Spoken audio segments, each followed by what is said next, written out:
الحمد للہ وحدہ والصلاة والسلام علی من لا نبی بعدہ۔ السلام علیکم ورحمۃ اللہ وبرکاتہ۔ تمام تعریفیں اللہ جل جلالہ کی ہے جس نے ہمیں عزت بخشی، ہمیں زندگی بخشی، اور اللہ تبارک و تعالیٰ کی جتنی بھی تعریف کی جائے وہ کم ہے۔ تمام درختوں کو قلم بنا دیا جائے اور تمام سمندروں کو سیاہی بنا دیا جائے اور انسانوں کو، جنوں کو، فرشتوں کو اللہ تبارک و تعالیٰ کی تعریف لکھنے میں لگا دیا جائے تو اللہ تبارک و تعالیٰ کی تعریف کا پھر بھی حق ادا نہیں کیا جا سکتا۔ تو آج ہم اللہ تبارک و تعالیٰ کے احسان سے، کرم سے ایک اور خاص عنوان کے ساتھ رمضان کی برکتوں کی برکت سے ہم حاضر ہوئے ہیں۔ آج بہت ہی خاص، بہت ہی اہم عنوان کے ساتھ، جنگ بدر کے عنوان کے ساتھ، جنگ بدر کب پیش آئی، کیسے پیش آئی، اس کے بارے میں، آج اس کے پس منظر کے بارے میں ہمارے ساتھ موجود ہے امیر معاویہ ہاشمی صاحب۔ ہم امیر معاویہ ہاشمی صاحب بھائی سے پوچھیں گے کہ سب سے پہلے جیسے اللہ تبارک و تعالیٰ نے جنگ بدر کو جنگ فرقان بھی کہا گیا، تو معاویہ بھائی جنگ بدر کو جنگ فرقان کہا گیا، اس کے پس منظر کیا ہے؟ بسم اللہ الرحمن الرحیم۔ سبحانک لا علم لنا الا ما علمتنا انک انت العلیم الحکیم۔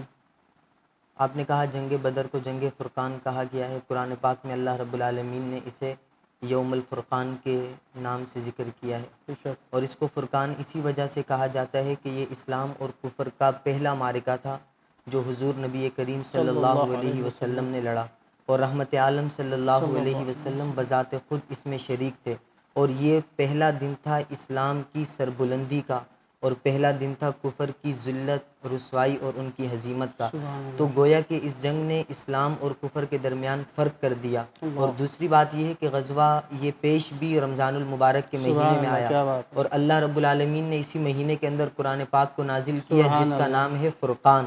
تو گویا کہ اس مہینے کے اندر جس طرح اللہ رب العالمین مخلص اور غیر مخلص، محب صادق اور محب کاذب، یعنی وہ لوگ کہ جو سچے اللہ کے عاشق ہیں، صبح سے شام تک بھوک اور پیاس برداشت کرتے ہیں، ایک وہ محب کاذب جو اپنے محب ہونے کا تو دعویٰ کرتے ہیں لیکن اپنے پیٹ اور جبڑوں کے وزر خرید غلام ہیں۔ تو گویا کہ اللہ رب العالمین نے اپنے خالص اور غیر خالص بندوں کے درمیان جس طرح اس مہینے میں فرق کیا، اسی طرح رب العالمین کی طرف سے یہ معرکہ اسی مہینے میں پیش ہوا، اور حق و باطل کے درمیان، اسلام و کفر کے درمیان، سچ اور جھوٹ کے درمیان فرق ہو گیا۔ فرقان کہتے ہیں فرق کو، فرق کرنے والے کو۔ تو گویا کہ اس سے حق و باطل کے درمیان میں فرق ہوا۔ اچھا معاویہ بھائی، جنگ بدر پیش کیوں آئی؟ حضور نبی کریم صلی اللہ علیہ وسلم جب تک مکہ میں رہے تو اللہ رب العالمین کی طرف سے یہی حکم تھا کہ آپ صبر کریں، آپ دعوت و تبلیغ کریں، آپ اصلاح کی بات کریں، آپ لوگوں تک دین پہنچائیں، انہیں دین سمجھائیں۔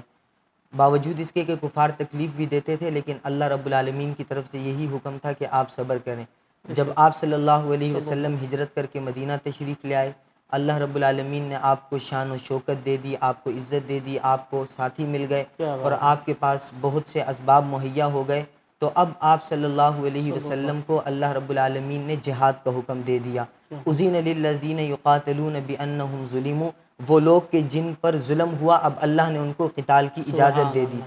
صحابہ تو یہ چاہتے تھے کہ ہم مکہ میں رہتے ہوئے بھی ان کفار کو جواب دیں کہ ان میں یہ ہمت کیسے ہے کہ یہ رحمت عالم کو تکلیف دیتے ہیں، لیکن اللہ کا حکم تھا، اس لیے صحابہ کرام صبر کر کے بیٹھے تھے۔ اب جب یہ مدینہ میں آئے تو انہیں یہ اجازت مل گئی۔ ابو سفیان کا بہت بڑا قافلہ تھا کہ جو مکہ کے ساز و سامان لے کر شام سے واپس مکہ آ رہا تھا۔ مکہ کے لوگوں نے اس میں اپنا بہت سارا مال دیا تھا اور وہ تجارت کی غرض سے شام گیا تھا، اور اب وہ مال سے بھر کر واپس آ رہا تھا۔ تو آپ صلی اللہ علیہ وسلم کو جب اس کی اطلاع ملی کہ اس نے یہاں مدینہ کے راستے سے ہو کر جانا ہے، تو آپ صلی اللہ علیہ وسلم نے اپنے چند صحابہ کرام کو یہ حکم دیا کہ ہم جا کر اس کی خبر لیتے ہیں، ممکن ہے کہ ہم اس کو پالیں اور اللہ رب العالمین ہمیں اس سے بہت ساری غنیمت دیں۔ تو آپ صلی اللہ علیہ وسلم اپنے صحابہ کرام کو لے کر یہاں سے چل پڑے، اور وہاں سے ابو سفیان بھی بار بار یہ اطلاعات معلوم کر رہا تھا کہ کہیں محمد اور اس کے ساتھی ایسے نہ ہوں کہ ہمارے مدینہ سے گزرتے ہوئے ہمارے اس قافلے کو کوئی نقصان پہنچا دیں، ہمارے مقابلے میں نہ آ جائیں۔ اور یہاں سے آپ صلی اللہ علیہ وسلم بھی صحابہ کرام کے ساتھ چل پڑے، اور اس وقت آپ صلی اللہ علیہ وسلم کے ساتھ 313 یا 314 صحابہ کرام تھے۔ اچھا معاویہ بھائی، تو مدینہ کے اندر اور بھی بہت سارے صحابی تھے، تو 313 کی تعداد ہی کیوں ہوئی، باقی صحابی کیوں نہیں چلے؟ حضرت کعب بن مالک فرماتے ہیں کہ میں نے ہر غزوہ نبی کریم صلی اللہ علیہ وسلم کے ساتھ کیا، الا فی غزوۃ تبوک وغیر فی غزوۃ بدر تخلفت عنہا، کہ میں غزوہ بدر میں نہیں گیا اور میں غزوہ تبوک میں نہیں گیا۔ اور جب وہ غزوہ بدر کا ذکر کرتے ہیں تو اس کے اندر وہ یہ بات کرتے ہیں کہ یہ ایسا غزوہ تھا کہ جس میں پیچھے رہ جانے والوں پر اللہ تعالیٰ کی طرف سے کوئی عتاب نازل نہیں ہوا، ان پر اللہ رب العالمین غصہ نہیں ہوئے۔ غصہ نہ ہونے کی کیا وجہ تھی کہ صحابہ کرام اس وقت جو آپ صلی اللہ علیہ وسلم کے ساتھ گئے تھے وہ ایک ہنگامی حالت میں گئے تھے، باقاعدہ اس وقت اللہ رب العالمین کی طرف سے انہیں یہ حکم نہیں تھا، آپ صلی اللہ علیہ وسلم نے یہ نہیں کہا تھا کہ ہم جہاد کے لیے جا رہے ہیں، بلکہ ان کا ایک قافلے کے ساتھ معاملہ تھا، اس کے لیے چند صحابہ کرام کی ضرورت تھی، لیکن اچانک وہاں پر جا کر صورتحال تبدیل ہو گئی اور ہوا اس طرح کہ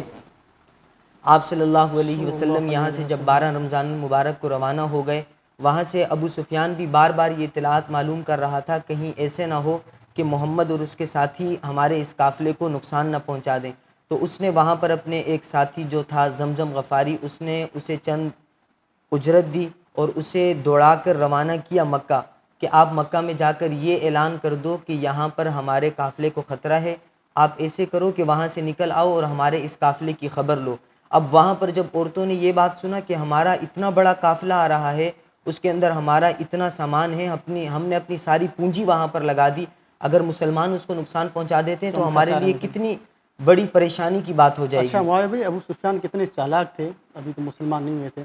اچھا، اس نے زمزم کو کس طریقے سے اس نے کہا، اس نے اپنے کپڑے پھڑوائے، اس کے کپڑے پھڑوائے، جی ہاں، اور اس کے بعد اس نے اس کی اونٹنی کو کٹوایا، اس کے کان کٹوائے، تاکہ مطلب کہ اس کو اور بھی زیادہ غیرت چڑھے ان کو، یعنی کہ جب وہ اسے اس حالت میں دیکھیں تو وہ ایک دم حیران پریشان اور فوراً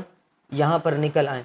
تو اسی طرح جب انہوں نے یہاں سے زمزم غفاری کو روانہ کر دیا اور انہوں نے جا کر ادھر اطلاع دے دی کہ یہاں سے تمہارے قافلے کے ساتھ یہ صورتحال ہے، اب ابو جہل بڑے غصے میں کھڑا ہوا کہ ان کی کیا ہمت کہ یہ ہمارے قافلے کو لوٹیں اور وہاں پر جو ابو سفیان ہمارا مال لے کر آ رہا ہے یہ ان کو نقصان پہنچا دیں۔ اب یہاں پر اس نے کئی لوگوں کو تیار کیا، تقریباً 1000 کا لشکر تیار ہو گیا۔ ابھی بھی اس قافلے میں صحابہ رضی اللہ تعالیٰ عنہ کے علم میں بھی نہیں ہے کہ ان کے علم میں بھی نہیں تھا کہ اتنی بڑی تعداد ہمارے مقابلے پر آ رہی ہے۔ اب یہاں سے صرف ابو لہب نہیں گئے، اس کے علاوہ تمام جتنے بھی بڑے سردار تھے وہ یہاں سے نکل گئے۔ عاص بن ہشام جو ابو جہل کا سگا بھائی تھا وہ نہیں جا رہا تھا، لیکن اس کے کسی کے اوپر 4000 روپے درہم تھے قرض، تو اس نے اتنا مجبور کیا کہ انہیں جانا پڑا۔ دیکھیں ان کے آپس کے اندر وہ یہ چاہ رہے تھے کہ ہم کسی طرح بڑی سے بڑی طاقت فراہم کریں کہ جو ہم حضور نبی کریم صلی اللہ علیہ وسلم کے مقابلے میں جا کر ہم صحابہ کرام کا مقابلہ کریں۔ اور یہاں پر ایک امیہ بن خلف، اس کا جانے کا کوئی ارادہ نہیں تھا اور یہ اپنے آپ کو جتنا ہو سک رہا تھا یہ بچا رہا تھا، اور اس کی وجہ یہ تھی کہ حضرت سعد بن معاذ رضی اللہ تعالیٰ عنہ کے ساتھ اس کی بہت زیادہ دوستی تھی۔ جب بھی یہ امیہ کو شام جانا ہوتا تھا تجارت کے سلسلے میں تو یہ حضرت سعد کے پاس مدینہ آتا، اور حضرت سعد کو جب مکہ آنا ہوتا تو یہ آ کر امیہ کے پاس ٹھہرتے۔ تو ایک مرتبہ حضرت سعد آئے مکہ میں، یہ امیہ کے پاس ٹھہر گئے کیونکہ ان کی آپس میں پرانی دوستی تھی، اور حضرت سعد نے یہ کہا کہ مجھے عمرہ کرنا ہے، تو امیہ نے کہا چلو ابھی کرتے ہیں۔ اس نے کہا کوئی ایسا موقع ہو کہ جب مجھے دشمن نہ دیکھیں، کیونکہ ہم تو یہاں سے ہجرت کر کے چلے گئے ہیں۔ اس نے کہا ایسی کوئی بات نہیں ہے، میں آپ کے ساتھ ہوں۔ اب یہ امیہ اور حضرت سعد چلے گئے۔ حضرت سعد جب وہاں کا طواف کر رہے تھے تو انہیں ابو جہل نے دیکھا۔ ابو جہل نے کہا کہ آپ کیسے بے دینوں کو اپنے ساتھ یہاں پر طواف کرنے کی اجازت دیتے ہو؟ امیہ نے کہا یہ میرے ساتھ ہے۔ تو انہوں نے امیہ کو کہا کہ اے ابو صفوان، اگر مجھے آپ کا خیال نہیں ہوتا تو میں اس کو یہاں پر سبق سکھا دیتا کہ یہ یہاں کے بھگوڑے کس طرح واپس آ کر یہاں پر عمرہ کرنے کے لیے آئے ہیں۔ وہاں پر حضرت صفوان نے ذرا تیز آواز میں ابو جہل سے بات کی، تو امیہ اپنے اس دوست حضرت سعد سے کہنے لگے آپ کو پتہ نہیں کہ یہ ابو جہل ہمارا سردار ہے، اس کے سامنے ذرا ادب اور احترام سے بات کرو۔ اب حضرت سعد نے امیہ کو کہا بس کرو امیہ، مجھے پتہ ہے کہ آپ محمد اور محمد کے صحابہ کے ہاتھوں سے قتل ہوگے۔ اب وہ ایک دم پریشان ہو گیا، اس نے کہا کیا میں مکہ میں مارا جاؤں گا؟ حضرت سعد نے کہا مجھے یہ پتہ نہیں ہے کہ آپ کہاں پر مارے جاؤ گے، البتہ مجھے اتنا پتہ ہے کہ نبی کریم نے ہمیں اس بات کی اطلاع دی ہے کہ آپ مسلمانوں کے ہاتھوں سے قتل ہوگے۔ اب ابو جہل اس کے پاس آیا،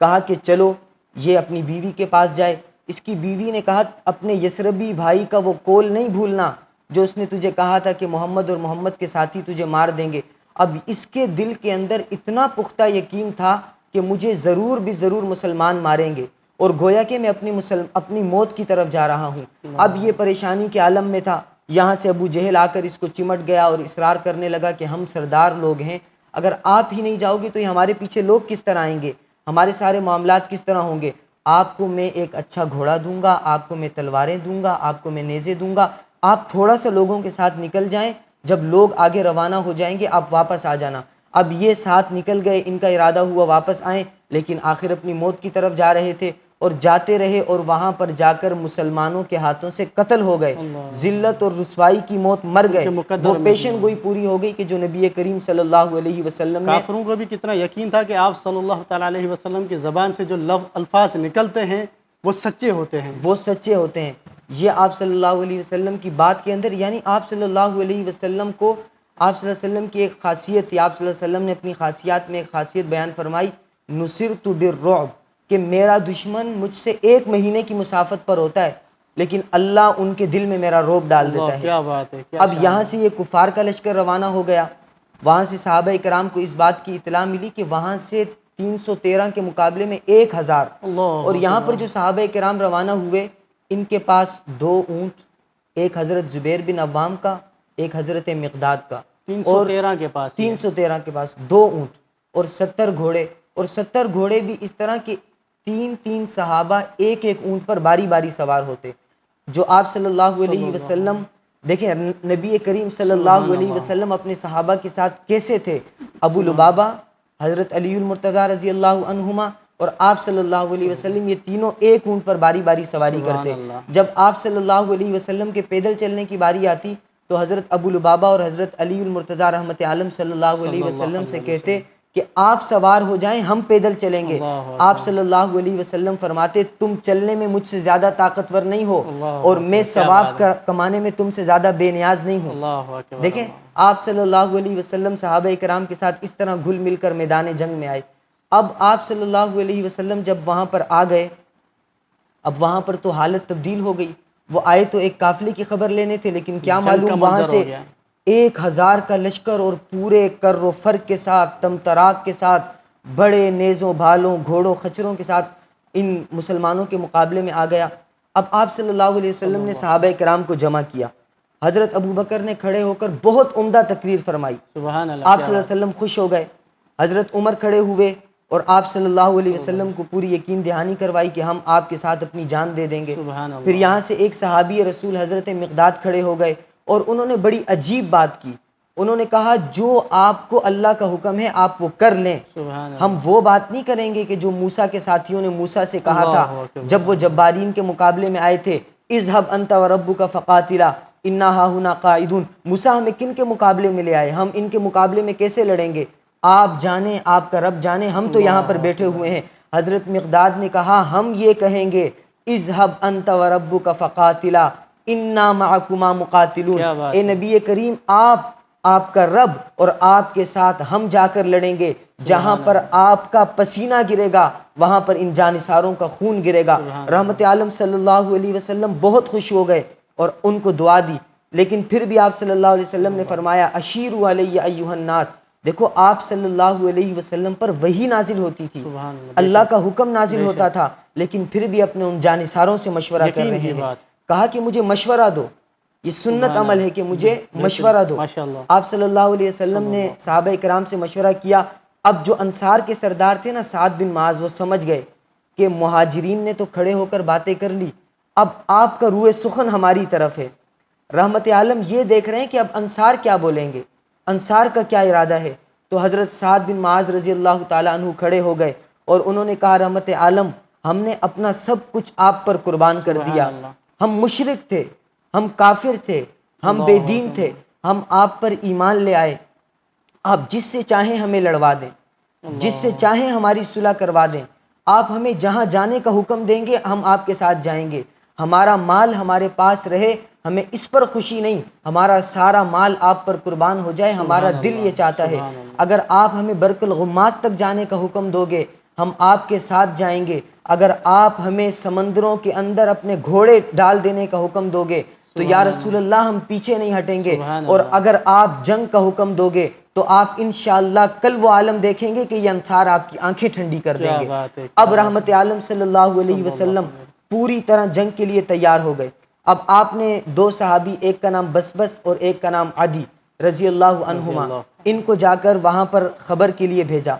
اب یہ دونوں گئے، انہوں نے دو عورتوں کو آپس میں باتیں کرتے ہوئے دیکھا۔ وہ آپس میں یہ باتیں کر رہی تھی کہ کل یہاں پر قریش کا ایک قافلہ آئے گا، اگر آپ جو مجھ سے بھی قرضے کا مطالبہ کر رہی ہو، ان کی آپس میں قرضے کے بارے میں ڈسکس چل رہی تھی، میں کل وہ قافلہ آئے گا، ہم اس میں کام کاج کریں گی، میں آپ کا وہ قرض اتار دوں گی۔ اب یہ صحابی واپس آئے، انہوں نے صحابہ کرام نے آ کر بتا دیا کہ کل قافلہ آنے والا ہے۔ جب آپ صلی اللہ علیہ وسلم اس قافلے کے لیے نکلے تھے، وہاں سے ابو سفیان وہ آیا، اس نے کہا کہ یہاں پر کوئی لوگ آئے تھے، وہاں کے مقامی لوگوں نے کہا کہ یہاں پر دو سوار آئے تھے، اس نے یہاں پر آ کر ان کے اونٹوں کی وہ مینگنی اٹھا کر دیکھی، اسے توڑا تو اس کے اندر کھجور کی گٹھلی نکلی۔ اس نے کہا کہ یہ مدینہ کی کھجور کی گٹھلی ہے، اور وہ سمجھ گیا، اور اس نے یہاں سے راستہ بدل کر وہ مکہ کی طرف روانہ ہو گیا۔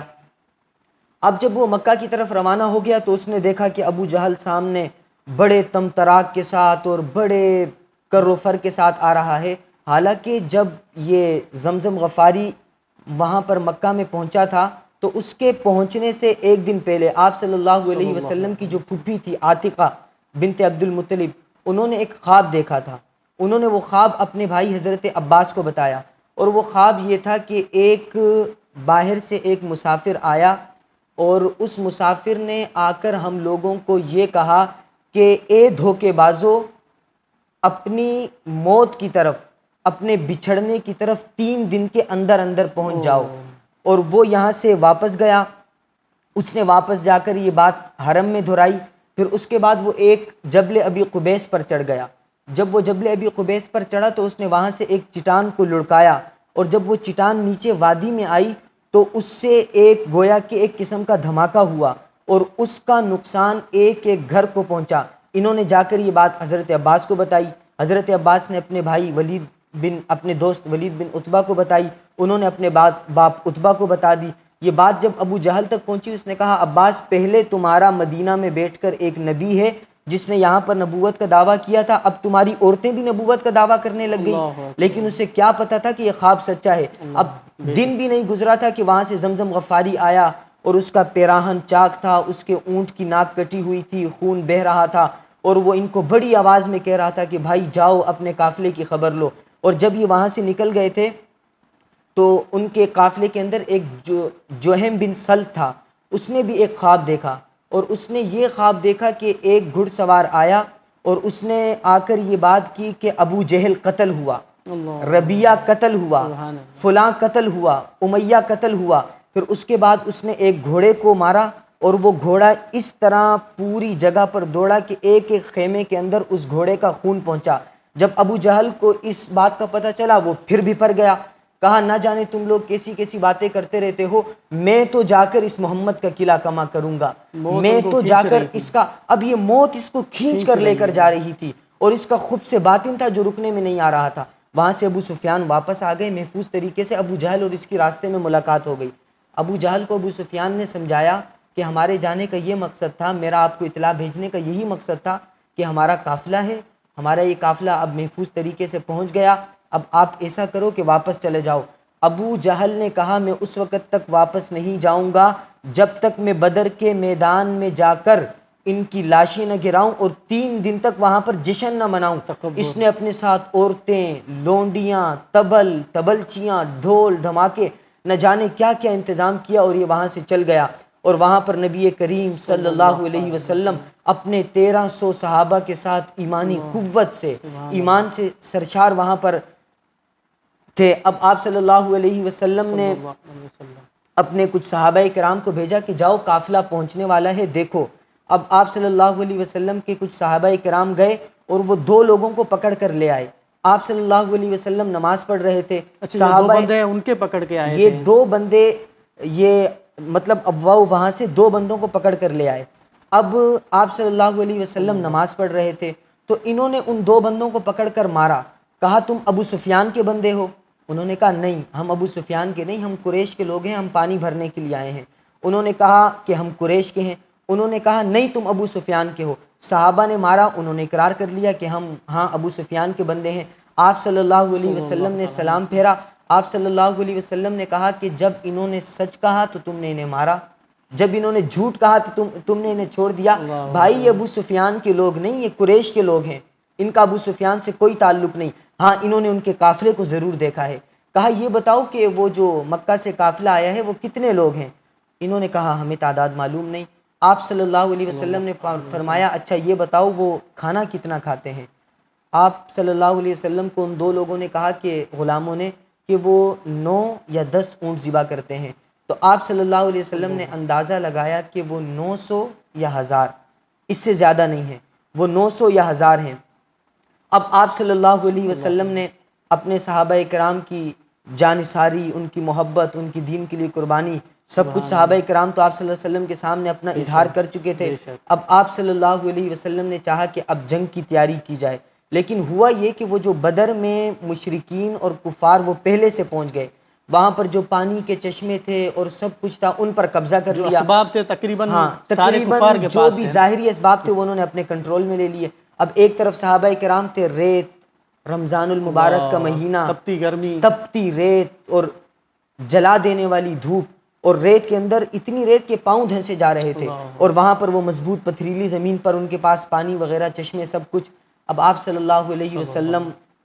نے اللہ رب العالمین سے دعا مانگی، سبحان اللہ، اللہ رب العالمین نے باران رحمت کر دی۔ اب نقشہ بدل گیا، جہاں پر ریت تھی وہاں پر پاؤں جمنے لگ گئے، اور جہاں پر پتھر وغیرہ تھے وہاں پر پھسلن آ گئی۔ گویا کہ کفار کے لشکر کے اندر اب صورتحال تبدیل ہو گئی، اور مسلمانوں نے وہاں چھوٹے چھوٹے حوض بنا لیے اور انہوں نے یہاں پر اپنا پانی جمع کیا۔ اس موقع پر بھی جہاں پر رحمت عالم صلی اللہ علیہ وسلم کفار کے خون سے اس میدان کو لال کرنے کے لیے اپنے صحابہ کو تشریف لائے تھے، اس حوضوں سے کفار کو پانی پینے سے نہیں روکا۔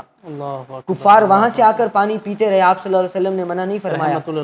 رحمت للعالمین اس موقع پر بھی اتنا خیال کیا کہ کہیں یہ لوگ پھر ایمان لے آئیں، لیکن ان کے نصیب میں ایمان نہیں تھا۔ آپ صلی اللہ علیہ وسلم نے اب صحابہ کرام کو کہا کہ کیا ارادہ ہے؟ حضرت سعد پھر کھڑے ہو گئے، کہا رحمت عالم صلی اللہ علیہ وسلم ارادہ یہ ہے کہ صبح انشاءاللہ جنگ ہوگی، ہم آپ کے لیے ٹیلے کے اوپر ایک چھپرا بنا دیتے ہیں، وہاں پر آپ ہوں گے، آپ وہاں سے بیٹھ کر ہمیں کمانڈ کریں گے، آپ وہاں سے احکامات جاری کریں گے، صحابہ کرام آتے رہیں گے، آپ سے مشورہ کریں گے، اگر فتح ہو گئی تو اللہ آپ کی عزت، یہ اللہ تعالیٰ کی طرف سے ہمارے اوپر انعام و احسان ہوگا، اگر خدا نہ خواستہ کوئی صورتحال تبدیل ہو جائے تو یہ صورت ہوگی کہ آپ محفوظ واپس چلے جائیں۔ دیکھیں صحابہ کرام اپنی جان جھونکوں میں ڈال کر، یہ انصار کے سردار ہیں کہ آپ ٹیلے پر رہیں، خدا نہ خواستہ اگر کوئی صورتحال تبدیل ہو گئی تو آپ محفوظ رہ جائیں، آپ بچ جائیں، آپ کے لیے گھوڑے کا انتظام، آپ کے لیے ساتھی کا انتظام۔ اور اس چھپر میں بھی حضور صلی اللہ علیہ وسلم کے جو رفیق ہیں وہی ہیں کہ جو غار میں نبی کریم صلی اللہ علیہ وسلم کے رفیق ہیں، یعنی کہ سیدنا ابو بکر صدیق رضی اللہ تعالیٰ عنہ۔ انہوں نے بھی اس چھپرے میں جا کر نماز ادا کی، اور حضرت سعد وہاں پر باہر تلوار لے کر کھڑے ہو گئے۔ تو صبح آپ صلی اللہ علیہ وسلم اپنے صحابہ کو لے کر گئے اور جا کر ایک ایک کو جگہ دکھائی، ھذا مسرع فلان غدا انشاءاللہ، کل یہاں پر ابو جہل، یہاں پر امیہ، یہاں پر عتبہ، یہاں پر شیبہ، یہاں پر فلاں سردار، یہاں پر فلاں سردار، یہاں پر فلاں سردار، آپ نے جا کر ایک ایک اشارے سے بتا دیا۔ صحابہ کرام کہتے ہیں کہ جب دوسرے دن ہمارا ان سے معرکہ ہوا، میدان صاف ہوا، تو نبی کریم نے جہاں جہاں پر اشارہ کیا تھا وہی کفار پڑے ہوئے تھے۔ یہ آپ صلی اللہ علیہ وسلم نے صحابہ کرام کو اس طرح تیار کیا۔ اب یہاں پر جنگ کا ارادہ ہو گیا، وہاں سے کفار کے دل کے اندر اتنا روب بیٹھ گیا کہ وہ آپس میں ایک دوسرے کو کہنے لگے، دیکھیں 1000 تھے، انہوں نے آ کر اپنے بندے بھیجے، انہیں معلوم ہو گیا تھا کہ یہ 313 ہیں، اور اسلحے بھی کتنے، اسلحہ ان کے پاس کیا ہے، اسباب کیا ہے، اور انہوں نے ادھر ادھر جا کر کہا کہ کوئی کمین گاہ نہ ہو، کہیں کوئی اور لوگ نہ بیٹھے ہوں، ہر طرح سے اطمینان کر لیا کہ یہ لوگ 313، یہ 300 سے زیادہ نہیں ہیں، لیکن اس کے باوجود بھی آپس میں مشورے کر رہے تھے کہ یار ہمارے قافلے کا مسئلہ تھا، یہ تو ہمارے خاندان والے ہیں، کیسے ہم اپنے چچا کے بیٹوں پر اپنے خون کے ہاتھ رنگین کریں گے، بہتر یہی ہے کہ ہم لوگ یہاں سے واپس چلے جائیں۔ یہ آئے، انہوں نے ابو جہل کو یہ بات بتائی، لیکن ابو جہل وہ ماننے میں نہیں آ رہا تھا۔ گویا کہ اللہ اس امت کے فرعون کو محمد کریم کے ہاتھوں سے ذلیل، رسوا اور ذلیل کرنا چاہتے تھے۔ اس نے کہا کہ نہیں، میں یہاں پر آیا ہوں تو میں ان کا مقابلہ کر کے جاؤں گا۔ ہاں، اس کی موت اس کو یہاں پر کھینچ کر لے آئی تھی۔ جہاں پر موت ہو تو انسان وہاں پر چلا آتا ہے، جس طرح وہ امیہ نہیں آنا چاہ رہا تھا لیکن وہ آ گیا۔ اب یہاں پر یہ لوگ سارے آپس میں پہنچ گئے۔ پھر جنگ کا ایک عجیب منظر، صحابہ کرام کی جس میں جانثاری، حضور نبی کریم صلی اللہ علیہ وسلم کا صحابہ کرام کو احکامات دینا، صحابہ کرام کا جان پر کھیل کر نبی کریم صلی اللہ علیہ وسلم کے ساتھ وفا کرنا، اور 313 کا وہ تاریخ رقم کرنا کہ اس دن سے لے کر آج تک کفر کو اس کی ٹھیسیں محسوس ہو رہی ہیں، وہ اس کا آج بھی درد محسوس کر رہا ہے۔ اور صحابہ کرام رضوان اللہ تعالی علیہ مجمعین کی جانثاری اور ان کی وفا و عشق کا آج بھی تذکرہ ہو رہا ہے۔